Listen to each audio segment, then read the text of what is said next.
throwing them in this van and torturing them horrifically. Got a book coming out in 2020 called What the Hell is Like? The Untold Story of the Toolbox Killers, and also a documentary film coming out as well.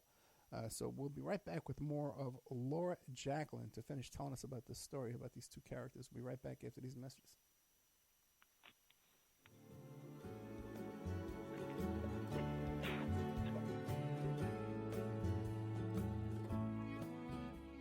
And now a word from our sponsors. Are you ready to change your life, but don't know how to start? Is your stress and worries keeping you awake at night? Have you been battling grief, anxiety, or depression all alone? Have you lost touch with your own sense of being or spirituality? Soul Free Therapies offers professional and affordable live video streaming counseling and coaching services from the comfort of your own home. Sessions offered in English, Spanish, and Portuguese. Go to our website at www.soul-free.com and book your first session today. Hey, check out our brand new sponsor, Dynamic Solutions 2. That's the number 2. They offer a life-changing, dynamic financial solution. The finest in fast, professional, affordable credit repair. Is your credit in bad shape? Do you need a new car? Ready to buy a new house? You want to rent an apartment? Are you going to apply for a job? Any one of these activities, they're going to ask for a credit report and then check out your credit score. Let Dynamic Solutions 2 erase your negative credit remarks. They have affordable monthly prices. They accept Visa, MasterCard, PayPal options available. You go to www.dynamicsolutions, that's the number 2.com, or call 424-888-2820. 424-888-2820. Now, if you enter promo code ED or you mention Ed Opperman, you get a 10% discount. How's that? You get a free consultation, all negative items removed, get back in positive credit position. Dynamic Solutions 2, life-changing dynamic financial solutions. 424-888-2820. Tell them Ed Opperman sent you. You get a 10% discount. Hey, you, podcast listener. This is your last chance. After this, there is no turning back. Take the blue pill. You wake up in your bed and go back to listening to mundane podcasts that won't challenge your religious beliefs and your so-called truths about reality, the universe, and consciousness. Take the red pill. Subscribe to the Event Horizon podcast, hosted by Mark Anthony Peterson, and he will show you how deep the rabbit hole goes. Event Horizon takes a walk into the paranormal with a splash of conspiracy. It's the podcast that would be born if David Icke and the X-Files had a baby. Subscribe to the Event Horizon podcast by Mark Anthony Peterson on Spreaker, iTunes, Spotify, iHeartRadio, CastBox, Stitcher, or any of your other favorite podcast platforms. Remember, all we are offering is the truth, nothing more. It's the Opperman Report. And now, here is investigator Ed Opperman. Okay, welcome back to the Opperman Report. I'm your host, Private Investigator Ed Opperman. We're here today with Private Investigator Laura Jacklin, who's working on a book, What Hell is Like? Untold Story of the Toolbox Killers. And she's also got a documentary film in the works, too. And we're talking about the Lawrence Bittaker and Roy Norris. Laura, we were talking right before the break about how these guys would go around and take these modeling scout photos and stuff like that. But then it turned they were making good money, right? They had good jobs when they got out of prison? Yeah, they had actually great jobs. Bittaker was actually making close to 6 figures as a convicted felon. It's like a welder or something like that, right? Yeah, it was something with aircraft. Yeah. Okay. He has a 138 IQ. He is extremely smart, and he has like that engineering brain. Okay. So yeah, he was making great money, but he was still living in a dirtbag motel. And Norris was an electrician, making really good money as well.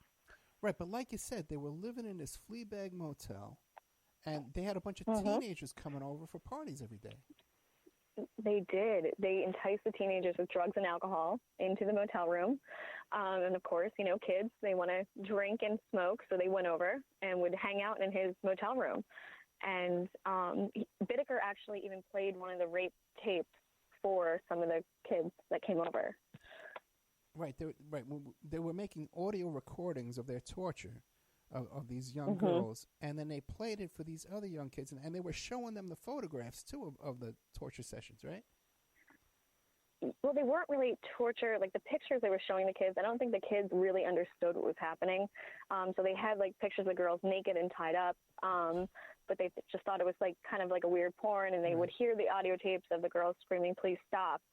And I don't think they really comprehended what they were actually seeing and hearing from them.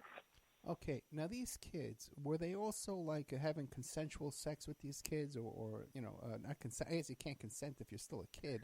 But were they having like a non-rape sex with these kids, like non-forced sex with them? I don't know. It wasn't in the police discovery whether or not they were. I'm trying to actually track down the kids right now to talk to them to find out what really happened, in that motel room that they were hanging out, if something else was going on. As far as I know, no, but possibly. Okay. And you're trying to track them down. You have their names? I do have their names, yep. Are these common names or uncommon names? Pretty common. That's Okay. why it's been taking me a while to track them down. Yeah, that's the problem, but yeah, yeah. pretty common. Yeah. People think it's so easy to track people down. They got a name like Peterson. I know. It's so hard. It's Yeah, or so Garcia. hard. Yeah. As a PI. Yeah. There was also a friend of Roy's from jail. Roy would go hang out with this guy from jail he knew, and the girlfriend had 3 kids, and Bittaker and Norris would go over there a lot, and there was a 13-year-old girl Bittaker became obsessed with, and Bittaker actually asked the mother if he could marry the daughter, who was 13, and he wanted her because she was a virgin, too, and I think he offered her a ton of money to have her virgin daughter. Of course, she said no, but that was some more teenagers they were, getting their hands on. Pretty much if their friends had teenagers, they would hang around the friends more. The guy who actually turned them in had 2 daughters, and Bittaker was making remarks about the daughters, and the guy got so freaked out because it was his own daughter. And I did track him down. He's one of the guys I tracked down, and his daughter now is, I believe, 54, and he told me she still has PTSD from Bittaker talking about her, and she thinks she could have been a victim, and I totally agree. So as she well. has PTSD just from him talking about her. Mhm. Okay. Yeah. So you can imagine how creepy these guys were. Okay. Very creepy. Very creepy. I guess he would look at her and pretend to orgasm and that kind of stuff, and it really and she's like 14 at the time as well. Well, the thing is, there's no way, as much as you can disassociate, there's no way you could be spending 2 days, 3 days torturing live human beings, in the horrific way you describe, and then not have that carry over into relationships with people you come into contact with. You're still going to have that vibe on you. I don't care, how right. Yeah, how crazy you are and how sociopathic. What's that word? Sociopath, right? Yeah, sociopath. Yeah. All right. Well, yeah, you're an expert on that, right? You would know. The diagnosis on exactly. that. Yeah, come on. Now, how did these guys find Yeah, go ahead. Well, it's crazy because they would show these pictures not only to, the kids they were like trying to, hang out with, but they would also, Bittaker would go to work and show these like snuff pretty much pictures to like guys at his work.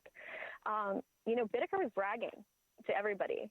But people just didn't comprehend what was happening, or they either did and didn't want to say anything or go through it. And one of the guys in the police discovery who was interviewed, who saw one of the pictures, I think it was a work buddy, he said, "How old is that girl?" And he said, 13, 14 or something. And he said, "You're sick, man." And Bittaker started laughing in the report. So there were a lot of people he was showing these photographs and bragging about what he was doing. But none of these people made a report to the police? Or even an anonymous report? No. Fascinating. Not until Joe Jackson. That was their buddy it was Norris's buddy from jail. Norris finally confided in him. He said, we are murdering these girls and up in the mountains. And they tried to recruit him into their duo, I guess you could say. No, that's fascinating because, I do a lot of criminal defense work. I deal with a lot of criminals, a lot of people, career criminals their whole life, and not one has ever come to me and said, "Hey, Ed, watch me with this 13-year-old." No one would even dream of saying that to me. Like, I don't know. I must give off a vibe or something. I don't know what it is. Well, you're not a criminal. You got to be a criminal for them to approach you. I've been a criminal. I was a smuggler. I used to smuggle marijuana. I've been a career criminal. I was had a nightclub in Manhattan in the 80s. No, that's true. I was out there. And I tell you, I've known a lot of criminals. I know a lot of smugglers and bikers and stuff, organized crime figures. Never has anybody even dreamed to try to approach me with this kind of idea of raping or abusing or anything. It fascinates me. How does that conversation start? How does that? Well, and pretty much with Joe. So yeah. Joe, who turned them in, he was also convicted of a sex crime.